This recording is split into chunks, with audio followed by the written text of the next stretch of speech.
En el vídeo que presenté en el ayuntamiento dirigido al señor alcalde, el 3 de diciembre de 2015, ya han pasado meses, se titulaba "Problemas que afectan a la salud han de tener prioridad". Salía esa casa abandonada que hay junto al recinto ferial, justo pegado a la vía del tren, y se veía alrededor de esa casa, justo más al frente, como está ahí, en ese trozo que se ve ahí, pues bueno, yo eché unas cuantas fotos a algunos trozos de los que hay de amianto roto. Por ejemplo, esos que se ven en la foto. Ya en ese vídeo salía eso. Eso desprende partículas que van a los pulmones, desprende fibras que van al aire, se respiran, uno no nota nada, y a partir de los 20 años, cáncer de pleura o de pulmón, entre otros cánceres. Han pasado bastantes meses y eso sigue ahí. Antes presenté otro vídeo, en el 2014, el señor alcalde antiguo, se veía esa casa con el tejado nuevo, como se ve ahí. Eso de nuevo es un decir, pero bueno, ahí en esa esquina izquierda no se veía roto. Septiembre del 14. En el vídeo que entonces presenté en el 2014, pues salía esa casa con el amianto alrededor, roto, como ahora, pero el tejado de la casa aún no se había roto. Eso se está deteriorando. Ahora se verá en la foto. En diciembre ya se veía, en el parte que di en diciembre, ya se veía roto. Ahí esa esquina aparece rota. Se está cayendo, ese amianto se está cayendo, se está rompiendo, cae dentro de la casa y fuera. En algo más de un año, efectivamente, las fotos cantan por sí solas. En el 2014 todavía estaba eso sin romper. Claro, con el viento que hace de tarde en tarde, que es una ventolera muy fuerte, eso que ya está descolgado, pues ayuda a que el viento vaya levantando también. Sí, señor. Ahí se ve de nuevo cómo estaba en el 2014, esa esquina aún no se había roto, y en el 2015, en diciembre, que es cuando saqué la foto para el vídeo, pues ahí se ve que le falta ya un trozo. Señor alcalde, no debe usted seguir los pasos del alcalde anterior.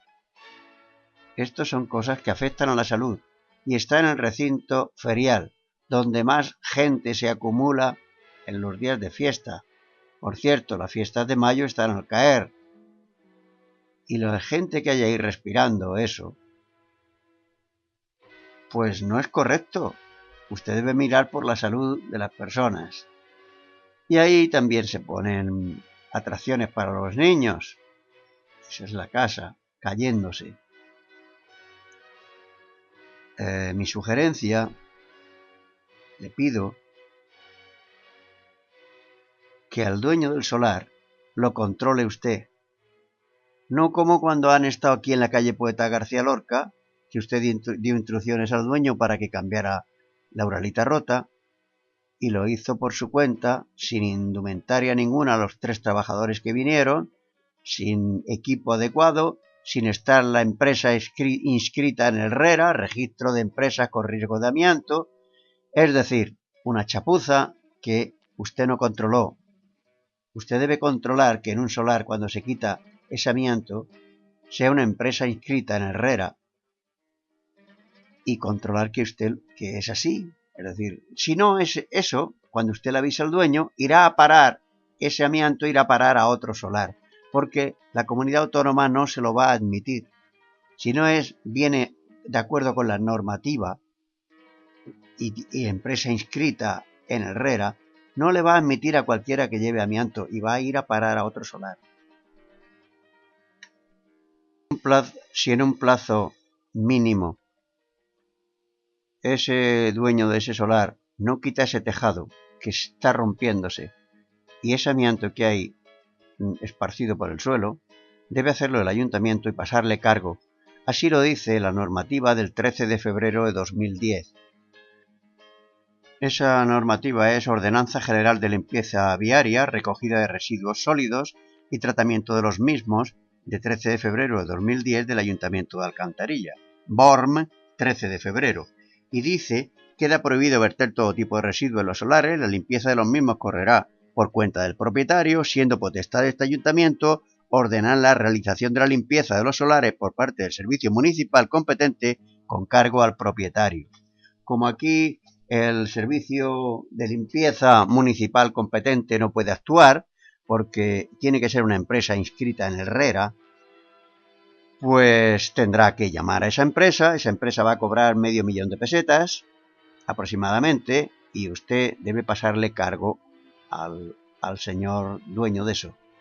En cualquier caso, es imprescindible el control, señor alcalde. Control. Sin control sirven de poco normas, leyes, nada. Si cogemos la calle Alcalde Pedro Manuel Toledo,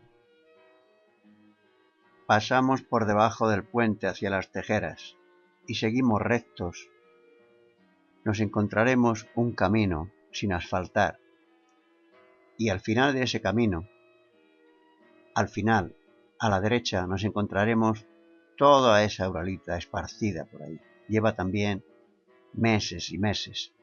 Ya lo llevo denunciado varias veces. Bueno, pues ahí sigue.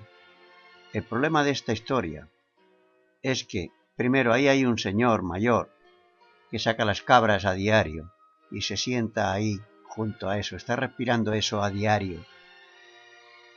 Aquellas casas que se ven al fondo son de Avenida Las Américas.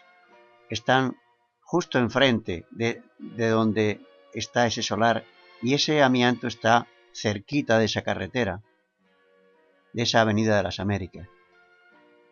Pues ahí sigue. Eso no debe seguir así. Ya sabe el procedimiento, señor alcalde. No, eso es un residuo peligroso. Si no está muy al día en esto, que se infórmese. Métase en internet y verá páginas y páginas hablando de los peligros que eso tiene. Yo ya he ido informando sobre lo que yo he leído. Pues bien, no lo deje, señor alcalde. En principio eran 2 solares. Ya llevo 7. Ese es el segundo solar. Pues bien, no sé cuántos habrá en el pueblo, pero esto hay que pararlo. Y debe haber un control para que se quite eso. Si no hay un control del ayuntamiento, no sirve de nada. Y es un residuo considerado peligroso especial. Así lo pone en su traslado. Cuando eso se traslada, previo autorización de la comunidad autónoma, pone en el envase donde se ha metido ese amianto roto, lleva una A minúscula y pone residuo peligroso especial. Eso es lo que pone la etiqueta donde se envasa el producto. Solar número 3. Este está en el centro del pueblo. Calle Los Carros, esquina calle Eras. Hay un solar ahí, vallado con una chapa, ese que se ve a la derecha, y por debajo, pegado a la acera, a esa acera de la derecha, asoma un trozo de amianto roto grande. Lo que haya dentro de ese solar, detrás de esa chapa, no se sabe, pero por debajo, en este vídeo, se ve que asoma un trozo importante. Cientos de personas circulan por esa acera todos los días, niños, mayores, y si eso suelta esas fibras al ambiente que se respiran y producen cáncer, señor alcalde, eso no puede estar así. Por cierto, mire, una colilla, considerado residuo peligroso por la Universidad de California, por 2 universidades. Ahí sigue. A ver cuando alguien se ocupa también de las colillas. En los países civilizados ya se ocupan. En Francia, por ejemplo. Pues bueno, ahí lo tiene, señor alcalde. Detrás de esa cruz roja, abajo, se ve lo que le cuento. Solo tiene que ir por esa acera de la calle Los Carros hasta la calle Eras y lo verá. Actúe, por favor. Ya le he explicado lo que debería hacer una persona sensata. Controlar eso para que el dueño no lo quite por su cuenta, sino que una empresa autorizada lo quite y usted lo controle. Esa rotonda es la última de la avenida Poeta Manuel Muñoz Hidalgo. Ahí hay un chalet y si cogemos esa calle que hay ahí, eso es Antonio Menchón de los Pavos Reales, esa calle, en adelante. Bien, si seguimos por la calle Antonio Menchón de los Pavos Reales, que se inicia ahí, en esa rotonda, si seguimos justo por ahí, hacia la huerta, veremos a la derecha eso, con el fondo una casita derruida. Eso es lo primero que nos encontramos en ese solar. Y al fondo, donde está, esa es la carretera que nos lleva al polígono desde Alcantarilla, sube un puente. Pues bien, justo desde ahí arriba, desde el puente, se ve eso. Un montón de amianto, uralita rota ahí, que llevará años desprendiendo fibras contaminantes, con total impunidad. Sí, señor.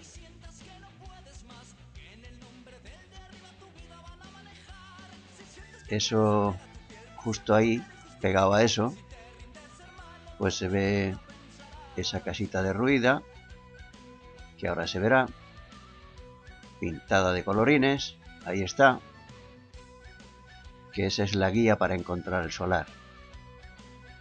Al inicio de ese solar, ya pegado a la carretera, se encuentra el primer amianto roto y ahora ese otro. Este es el colegio de Samaniego. A 48 pasos de la pared encontramos este solar, ahí pegado a la rotonda, y también tiene amianto roto. La rotonda que hay justo frente al colegio, si la cruzamos, pues encontraremos 5 televisores tirados ahí, con sus carcasas. Ahí está, sin que nadie se ocupe de ellos. Esos son residuos peligrosos también. Esos televisores contaminan por mercurio la zona, el terreno. Pues bien, ahí cerquita de donde está esa uralita rota, ahí tenemos esos 5 televisores. Este es el pabellón. Frente al pabellón que hay junto al colegio Samaniego, también tenemos ahí otro solar con amianto. Saliendo del solar, pues ese caminito nos lleva al pabellón, o sea que está a pocos metros de ese pabellón. Ese es el caminito, ya de vuelta del solar.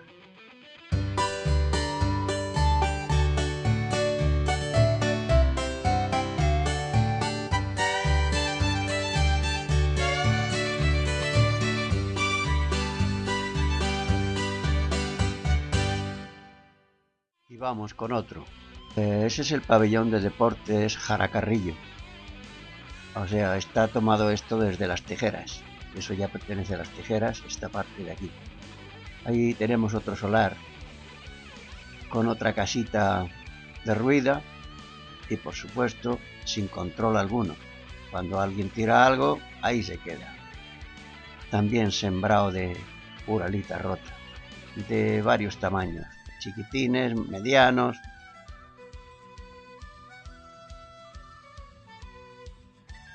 Sí, señor. He contado 7 solares. No sé cuántos habrá en el pueblo. Son los que, con los que yo me he encontrado. Señor alcalde, no haga usted como el anterior, que pasaba olímpicamente del asunto.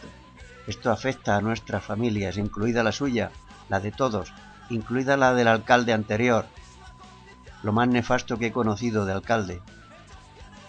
No siga usted sus pasos, actúe con urgencia. Usted, yo ya sé que no es igual, yo ya lo he comprobado, pero claro, usted no controla el asunto y debe controlarlo. Esto no puede estar descontrolado. Eso tiene usted que controlar, que se retire ese amianto por una empresa especializada. Y ha de hacerlo. Ahí se ve lo que era la casa. Ese es el suelo de algunas habitaciones. Evidentemente esa casa se tiró y ahí se quedó la Uralita. Si pasamos por debajo del puente de la calle Alcalde Pedro Manuel Toledo hacia Las Tejeras, el camino a la derecha que hay paralelo a esa carretera es este camino. Ese camino por ahí nos lleva a Las Tejeras, como la carretera, que está a la izquierda de este camino, paralela, o por detrás, dirección contraria, pues nos lleva hacia Alcantarilla, hacia la vía. Eso es, por ahí, hacia Las Tejeras, y si da la vuelta, si damos la vuelta, nos lleva hacia el puente que pasa la vía del tren por arriba. Esto es dentro del ayuntamiento. Ahí hay un tubo de Uralita abandonado en el tejado. Un tubo roto, ahí está. ¿Y dónde está esto? Pues en el tercer piso, donde están los partidos, las oficinas de los partidos políticos. Ahí está el de Izquierda Unida. Pues ahí mismo, la ventanita esa que hay ahí pegada a la escalera, si nos asomamos, ahí está el tejado con el tubo encima. Esto es el ejemplo de lo que no debe ser un ayuntamiento. Igual que las 10 farolas de globo que hay sobre su fachada, es un ejemplo de lo que no debe de ser.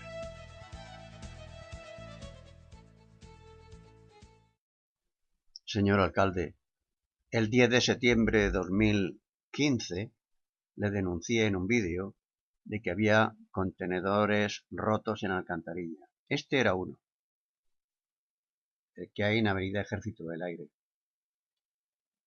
Pues bien, los vacían tarde, pero siguen rotos, con lo cual las pilas siguen cayendo por abajo. No vale con poner un cartel, Alcantarilla se pone las pilas. No, señor. Lo primero es enterarse del problema. Lo segundo es actuar con un control. Si no se hace así, Alcantarilla no es verdad, no se pone las pilas. Seguimos como siempre. Señor alcalde, tiene que cambiar esos contenedores para pilas de la calle. Les entra el agua por arriba y acaban desfondándose. Este es uno de ellos. Otro lo tiene en calle Alcalde Pedro Cascales Vivancos, donde está el ambulatorio Alcantarilla Casco. Otro lo tiene en la famosa Avenida de las Américas. Digo famosa porque meses y meses denunciando que estaba abandonado, lleno de pilas y sacando por abajo yo. En resumen, en Alcantarilla, en la calle, hay 9 contenedores para pilas, 4 en el pueblo y 5 en el polígono oeste, término municipal de Alcantarilla. Cámbielos, por favor. Hay contenedores a los que no les entra el agua cuando llueve. Los tiene en Palma de Mallorca, en Soria, en Londres, por supuesto. En uno de los vídeos que he ido presentando, se ven unas cuantas fotos de esos contenedores.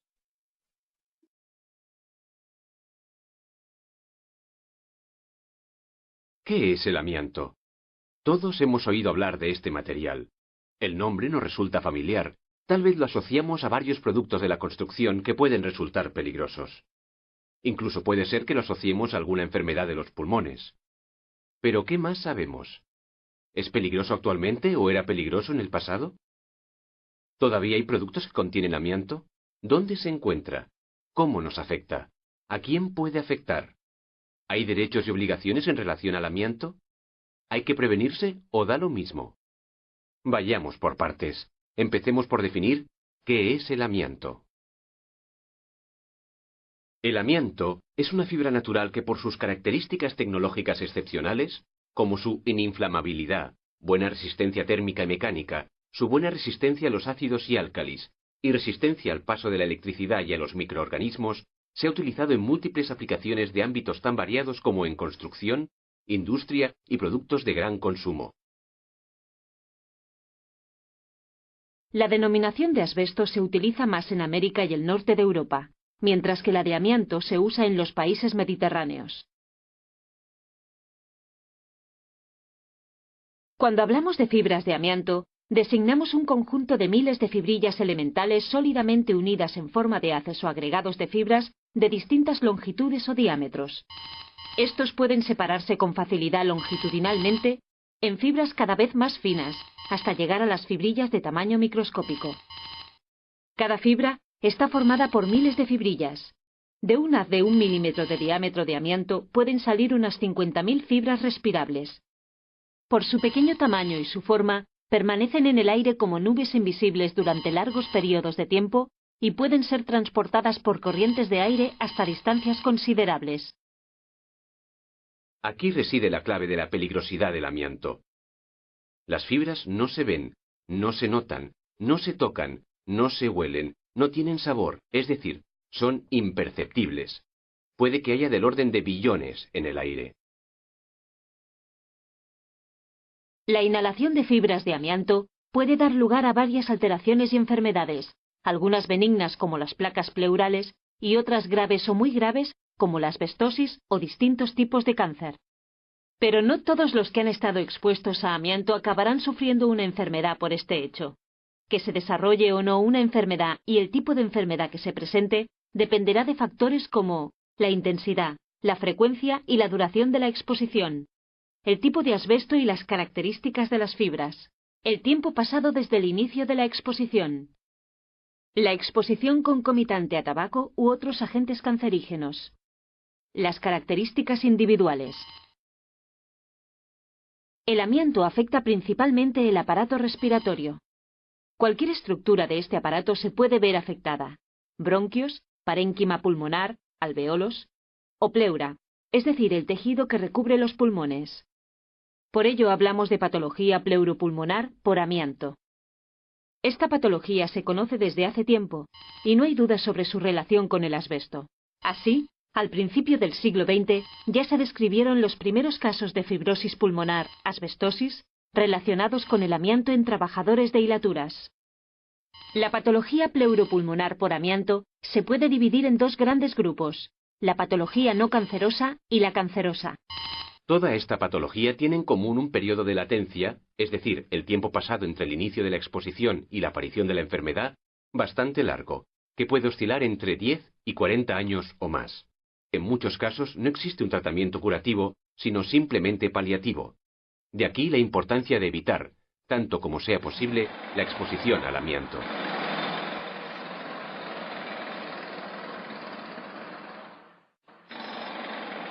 El amianto entra en el organismo por vía inhalatoria. Las fibras de amianto, por acción mecánica, se rompen en fibrillas cada vez más pequeñas que forman nubes de polvo, en general invisibles, que son fácilmente respirables. La capacidad de penetración y de permanecer en el interior del aparato respiratorio depende de las dimensiones, el diámetro y la longitud de las fibras. Las fibras más pequeñas, con un diámetro inferior a 3 micras, son las que llegan más lejos, hasta los alveolos. Cuanto más largas son las fibras, más dificultades tiene el organismo para eliminarlas, y más tiempo permanecen retenidas. Algunas fibras emigran desde los pulmones hacia la pleura, afectando también este tejido. Las fibras retenidas interaccionan localmente con los tejidos que hay alrededor y pueden provocar dos grandes tipos de alteraciones. Una fibrosis de los tejidos, patología no cancerosa, o una transformación cancerosa, es decir, neoplásica, de los tejidos.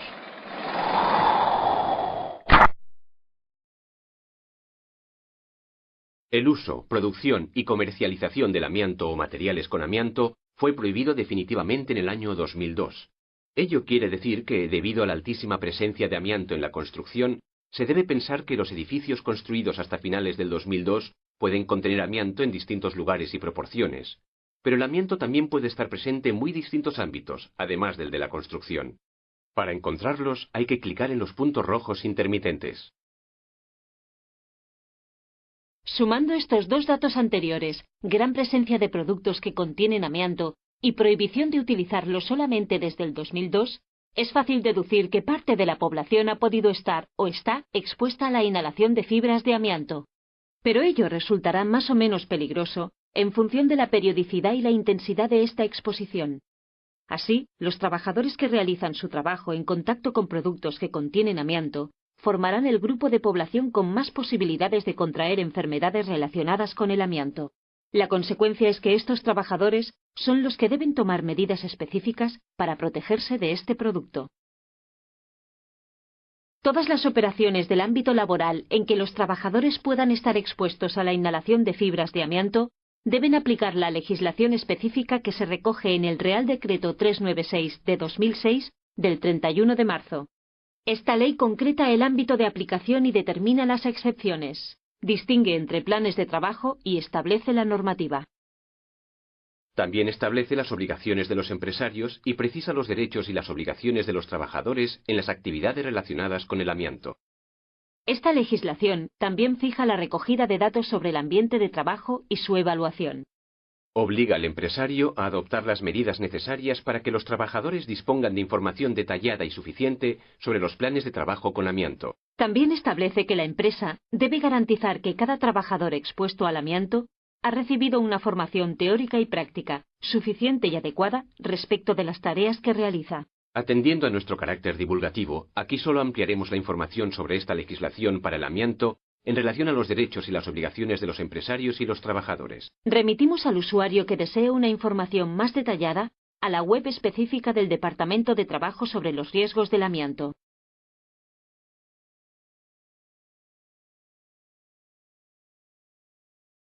La primera consideración que hay que tener en cuenta es que no todos los productos que contienen amianto son igualmente peligrosos.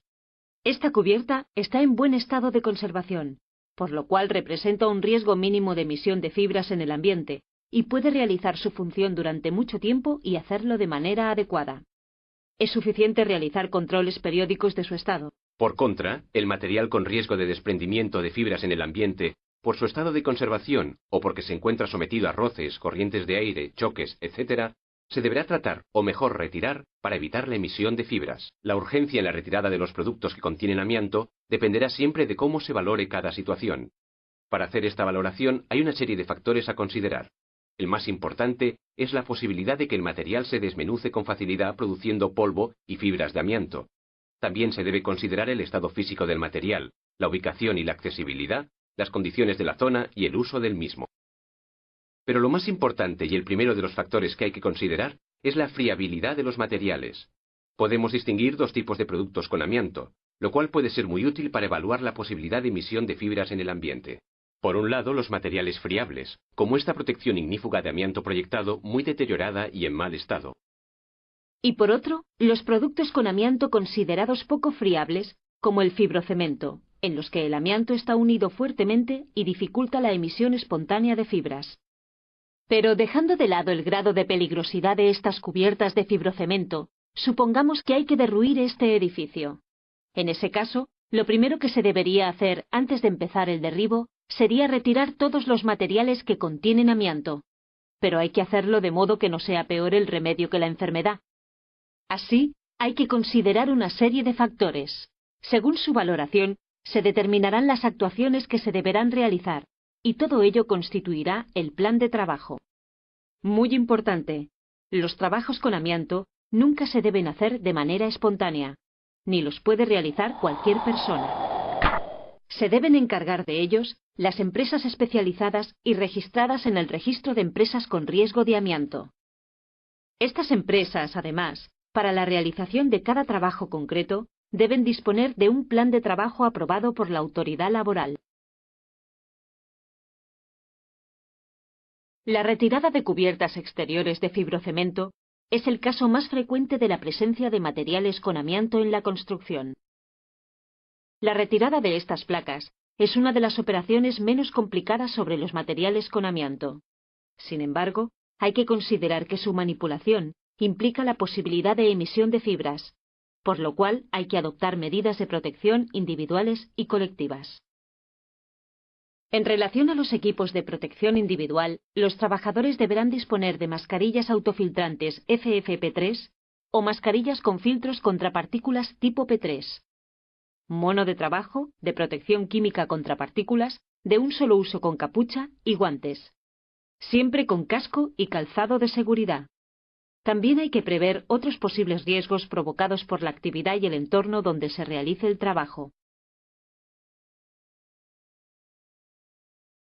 Ya hemos dicho que la retirada de placas y otros elementos de fibrocemento antes de un derribo era una de las operaciones más habituales y menos complicadas de las intervenciones realizadas con amianto a causa de su baja capacidad de emisión de partículas en el ambiente. Pero la peligrosidad crece cuando se debe retirar el amianto en espacios interiores. Más aún cuando la liberación de partículas de amianto en el aire a través del polvo puede afectar a los ocupantes del edificio. Es el caso, por ejemplo, del desamiantado de la estructura metálica de un edificio. Se trata de amianto proyectado que se utilizaba como protección ignífuga. Los equipos de protección individual respiratoria que han de utilizar los trabajadores que realicen estos trabajos deben disponer de dispositivos filtrantes contra partículas y de ventilación asistida con máscara TMP3, mono de trabajo de protección química contra partículas de un solo uso con capucha, sin bolsillos ni costuras, polainas del mismo material y guantes. El mono deberá estar perfectamente ajustado mediante cinta adhesiva a polainas, guantes y máscara. El desamiantado en espacios cerrados representa la intervención más compleja de retirada de amianto. Por ello debe disponer de un plan de trabajo minucioso y se deben cumplir escrupulosamente todas sus partes, dando mucha importancia a los trabajos preliminares. Hay que aislar totalmente la zona donde se actúa, recubriendo con película plástica las superficies no afectadas por los trabajos, como paredes y suelos. Las uniones deben quedar selladas con cinta plástica adhesiva.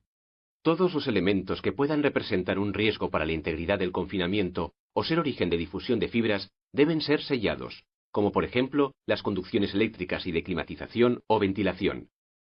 Se trabaja a depresión utilizando un sistema de filtración de aire con filtro absoluto.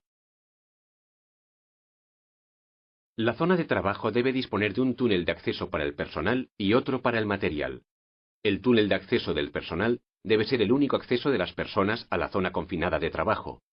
Dispondrá de 5 o como mínimo 3 compartimientos que permitan realizar los procedimientos de equipamiento y descontaminación en las entradas y las salidas de esta zona. En el primer compartimiento, el trabajador se coloca el mono de trabajo de un solo uso, el EPI respiratorio, guantes, polainas, etc. Comprueba el buen estado y funcionamiento de estos equipos y refuerza la estanqueidad de los guantes, máscaras y polainas con el mono de trabajo mediante cinta adhesiva. Una vez equipado, pasa por el compartimiento segundo y tercero hasta llegar a la zona de trabajo. La salida por el túnel tiene como finalidad eliminar todas las partículas de amianto que se han depositado sobre el trabajador. En el compartimiento 3, el trabajador, con todo el equipo puesto, se limpia la ropa de trabajo. Después se saca los elementos de protección de un solo uso y los deposita en el recipiente de reciclaje. El equipo de protección respiratorio no se retira en este compartimiento. En el compartimiento 2, y con la protección respiratoria colocada, el operario se ducha y lava bien la máscara. Una vez limpia, pasa al compartimiento 1, donde la guarda y se viste con la ropa de calle. El túnel de material y herramientas debe disponer de duchas o de un sistema de aspiración que permitan la limpieza rápida de los materiales. El método de trabajo y las técnicas se deberán escoger de manera que se limiten al máximo la emisión y la exposición de los trabajadores a las fibras de amianto durante las operaciones de retirada, rascado y limpieza. Que reduzca a un nivel aceptable la carga física de los trabajadores según la dificultad y la dureza de este tipo de trabajo. Que facilite la retirada de los residuos o de los materiales con amianto. Una vez retirado el amianto, habrá que realizar una inspección visual para asegurar que no quedan restos de este material, y se recomienda dejar funcionando la depresión 48 horas más para garantizar la limpieza. Teniendo en cuenta la peligrosidad de estos trabajos, una vez finalizados y antes de retirar el aislamiento y la depresión, hay que comprobar que la limpieza de la zona de trabajo es la adecuada.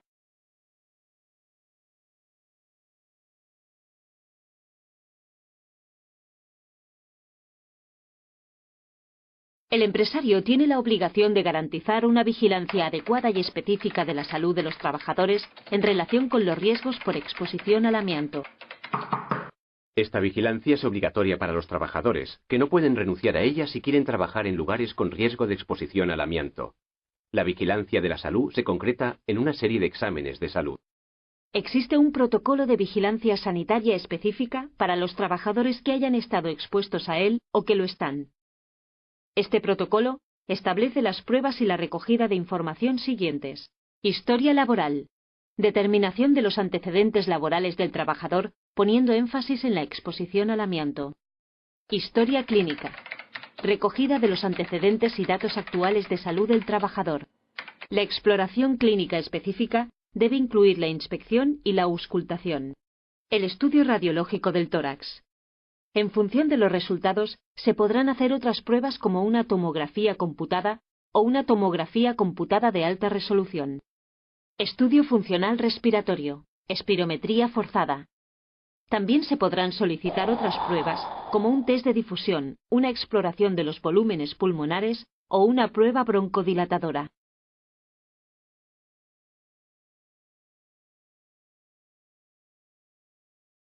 Considerando el incremento del riesgo de sufrir cáncer de pulmón derivado de la exposición conjunta al amianto y al tabaco, es importante incluir este punto en los exámenes de salud. Los exámenes periódicos se deben realizar como mínimo cada 2 años. Por otra parte, el trabajador tiene derecho a solicitar y obtener los datos que sobre su persona se encuentren en los archivos que los empresarios hayan establecido. En cualquier caso, cuando un trabajador que ha estado expuesto al amianto deja su actividad, el empresario tendrá que darle un certificado donde consten los datos recogidos sobre su persona en las fichas de vigilancia de la salud de los trabajadores expuestos a amianto y de evaluación de la exposición en los trabajos con amianto. En el trabajo. Ningún riesgo.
Para retirar uralita, en primera fase procedemos a acotar y delimitar la zona de trabajo sobre la que se va a actuar para cometer dicho desmontaje. Una vez instaladas las medidas de seguridad colectivas, tales como líneas de vida, duchas de descontaminación, medios auxiliares, etc., los operarios inician la fase de pulverización del líquido encapsulante para evitar la dispersión de fibras en el aire. A continuación, se eliminan los anclajes mediante herramientas manuales no mecánicas. Se procede al desmontaje de placas, evitando en dicha medida de lo posible la rotura de las mismas. Dichas placas son acopiadas en cubierta en sacas específicas para recoger amianto. Se bajan de cubierta e introducen en un camión autorizado para transportar este tipo de residuos, el cual lo lleva hasta una planta donde se introduce en unos depósitos de seguridad.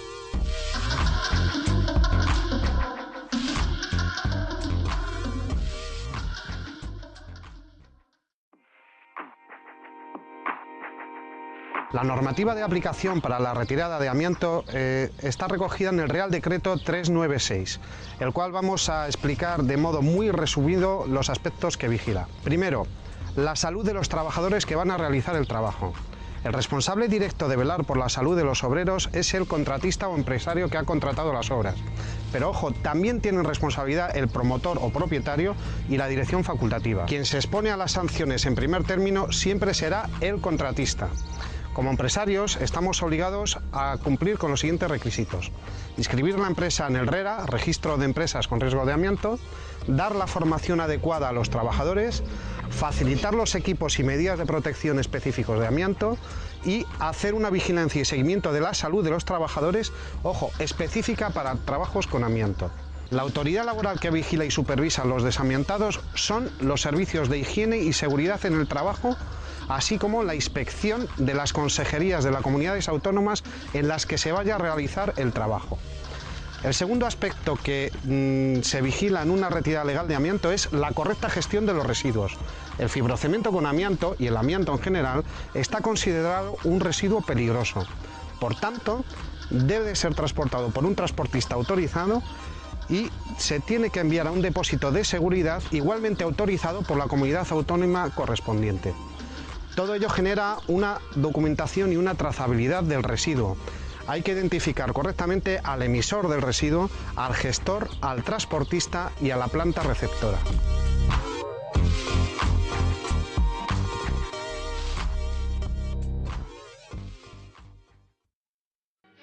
Esto ya se convierte en tradición. Cuando se acordona con una cinta, bien sea de los bomberos, de la policía local, bueno, esta parece que es de Ero, se acordona con una cinta un terreno. Cuando ya se ha acabado lo que se estaba haciendo, se corta la cinta y ahí se queda. Algunas de estas cintas llevan ahí 8 meses, desde septiembre del año pasado. Estamos entrando en mayo. Como esas que hay ahí, bomberos o policía local, da igual. Esto es Camino de la Voz Negra, dirección Avenida Santa Ana, hacia Alcantarilla. Pues ahí todavía queda una que se colocó en septiembre. Sí, señor. Policía local, vale. Esta es la última que se ha colocado, o de las últimas. Está en la calle Basilio Antonio Cobarro, esquina Alcalde Pedro Manuel Toledo. Acordonaron eso. Sí, ahí están las calles. Sí, señor. Se terminó el asunto, se corta la cinta y ahí se queda.